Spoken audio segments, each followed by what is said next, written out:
Okay, so today I'm going to review Sonic Generations for, the Xbox 360, released in 2011 for, Sonic's 20th anniversary. So, let's get started on this review. So, let's get started with the most important aspect, the creativity.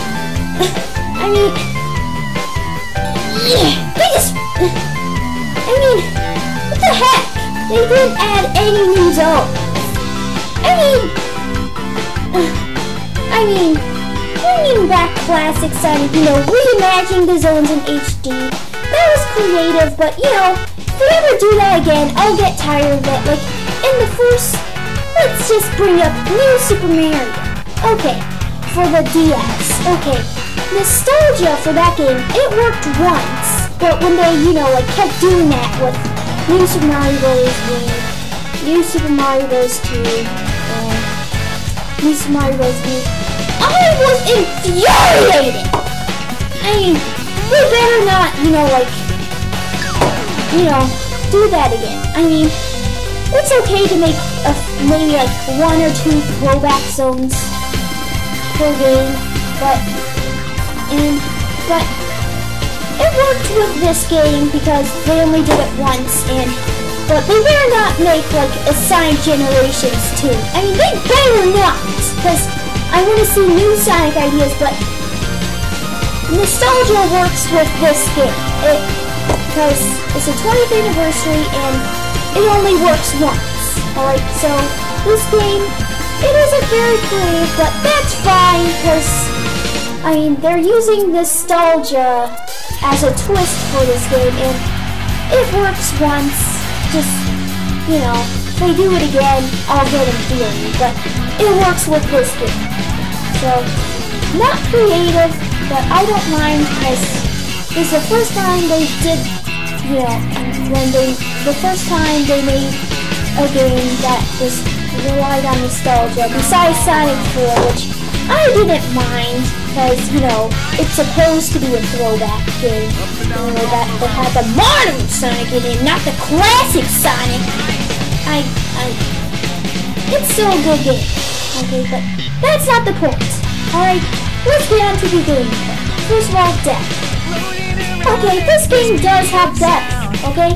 The reimaginings in HD, like Green Hill Road, Chemical Plant, adds a lot of depth. I think modern Sonic's levels have the most depth, because, like all the high-speed sections, but, modern Sonic needs more platform, like classic Sonic. That's why classic Sonic's the best Sonic, because he has more of a platform focus, but, okay, and, like, the story, there's no depth in it. Like, I'll get to the story plot in a later category, but that doesn't have any depth in it. Like, could have done better on that. Also, like, the nostalgia, it had some depth, brings, like, it's a trip to memory lane, that's good. So this game has a lot of depth. Okay, now for the controls. Sega! Okay, classic Sonic, his controls are good. Modern Sonic, I can't even explore with him. Like, I want to explore the environment like I can do with classic Sonic. Okay, like, for adventure, that game was full of glitches, but at least, I can, like, explore the environment if I can do. Modern Sonic, I can't. He has wonky physics. What the heck? And they're too floaty, and like, I can control just fine in Sonic colors, but they feel too wonky in this game for modern Sonic, and, like, there's a lot of latency, and, like, he doesn't have the spin dash, like, okay, they could have, like, used the Sonic colors controls, when they're, like, more responsive, and, they could have made them less floaty. Like Sonic Adventure, for example. Not Sonic Adventure 2, because, I mean, that game's okay. It's like a 6 out of 10. Chores! Like, they're the worst in that game, but that's not the point. Now let's get on to the level design. Okay, level design for Classic Sonic. Amazing! Amazing job, Sega! Amazing! I mean, this truly reminds me why I became a fan of Sonic. You know, with the Classic Sonic, with, you know, the classic level design. Lots of platforming, lots of speed, lots of exploration, just how I like it. Like, Sonic games aren't about exploration, but sometimes I like to explore the environment. I'm just that kind of gamer. Now for modern Sonic. Okay, here's level design.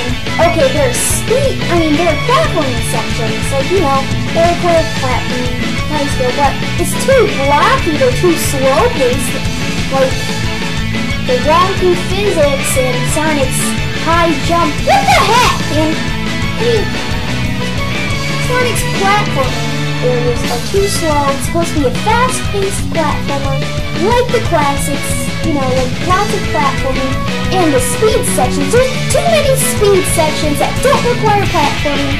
Because we're doing the X button. What the heck?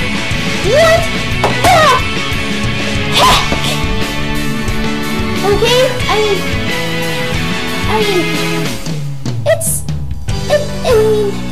at least his stages are okay, like, better than Unleashed, for example, but, they could have done better. They could have made it more detailed, like Sonic Colors, except, you know, more fast-paced.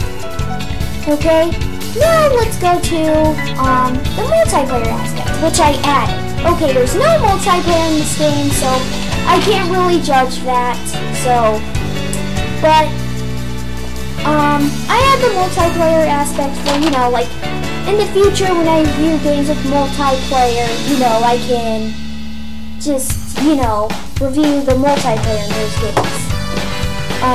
Okay, so, is it genre-defined?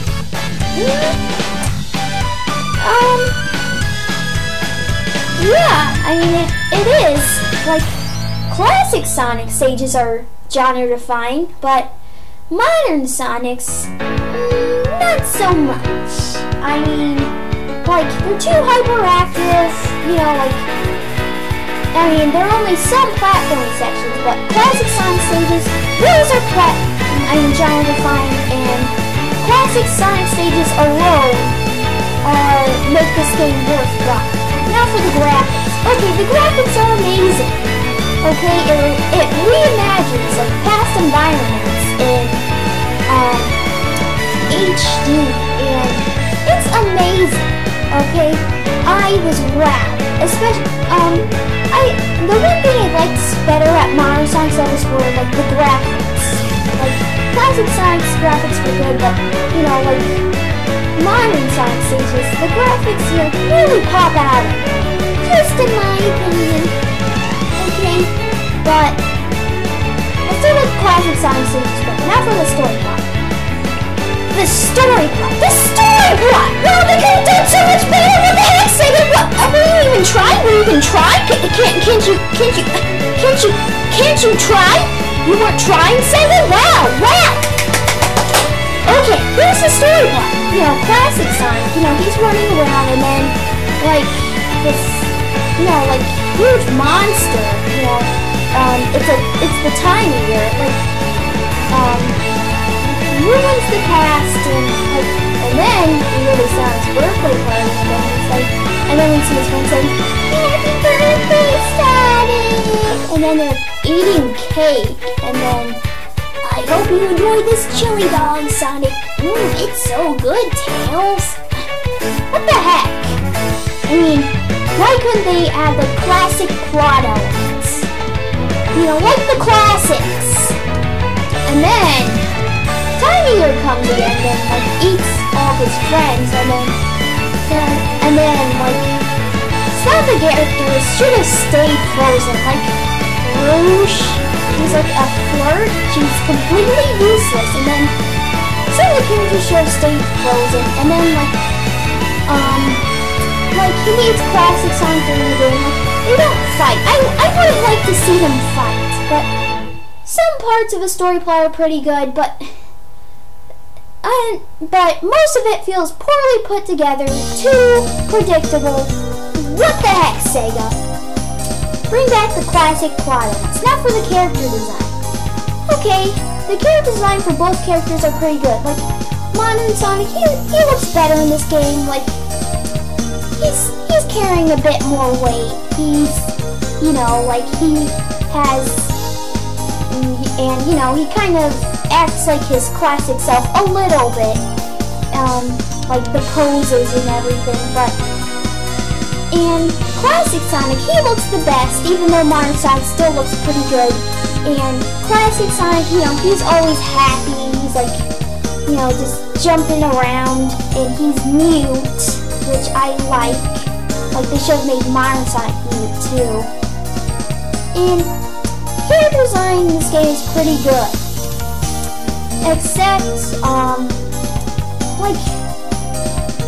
Except for, like, the useless characters, like Rouge and Charmy Bee and Vector. I mean, they should have, like, got rid of it and brought back some of the classic characters, like Fang the Sniper. And now let's get on to the difficulty. Okay, way too easy! Okay, Sega, I mean, like, compared to the classics, way too easy. I mean, of course, this paper right here, as all of you already know, like, it's all the game review categories. But that's not the point. The point is it's way too easy. What the heck? I mean, I beat this game in a few hours. What the heck, Sega? And for the classics, those took me days. What the heck, Sega? Could have done way better for difficulty. I mean, at least they provided a hard mode. But, I mean, and then they say they play classic Sonic stages because they're way easier than Modern Sonic. That's not true! This stages actually require skill, unlike Modern Sonic, where you just have to boost. What the heck, Sega? Okay, now let's go to, but at least they provide a hard mode, and there's lots of unlockables and secrets to find, so that's pretty good. Now for replay value. Okay, this game has lots of replay value, lots of missions to complete, you know, lots of red rings to find, you know, to like unlock unlockables, you know, lots of skill sets to unlock. This game has lots of replayability. If you want a game with good replayability, hold on. If you want a game with good replayability, here it is, here it is, here it is. This game has good replayability, people. Okay, now, for the last category, music. Amazing music. Like, they remastered everything. Like, made the songs better, like, they took some of my favorite songs and just remastered them, kind of like what they did with the zones. Like, lots of memorable moments, but memorable music in this game. I loved the music, so thumbs up, Sega. I mean, of course, like I said, if they did something like this again, where they relied completely on nostalgia, then I would become infuriated, but this is their first time doing that, so you know, it worked this time. So overall, this is Sonic's 20th anniversary game, so happy birthday, Sonic. Happy late birthday, anyways. This year is Sonic C's 20th anniversary, but that's not the point. So this game gets, let's see, I give it a 9 out of 10. So, good job, Sega. Keep it up. Keep up the good work. You know, whatever Sonic game they're making next, I hope it's good like this one. So, thank you for giving us this game, Sega. This was a good anniversary game. Thank you, Sega. Thank you. Thank you for working so hard on this game. And goodbye, all you Sonic fans.